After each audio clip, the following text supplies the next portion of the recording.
So அதாவது பார்த்திங்கன்னா இதுதான் வந்து அவங்க லைக் ராஜாங்க காலத்தில் சாப்பிட்ற இடம், அதாவது சமையல் டைனிங் ஹால்னு சொல்லுவாங்கள்ல, அதே தான். உங்களுக்கே பார்த்தா தெரியுது.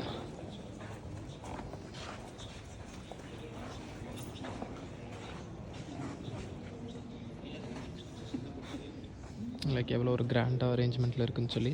இதுதான் வந்து பார்த்திங்கன்னா ராஜாங்க காலத்தில் அவங்க மன்னர்கள் எல்லாமே வந்து உட்காந்து சாப்பிட்ற இடம்.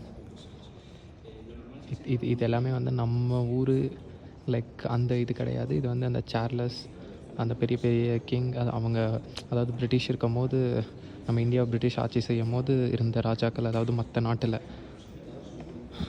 அவங்க இருந்த இடம், அவங்க சாப்பிட்ட இடம், இதெல்லாமே இன்னும் வந்து அவங்க ப்ரிசர்வ் பண்ணி மெயின்டைன் பண்ணிகிட்ருக்காங்க.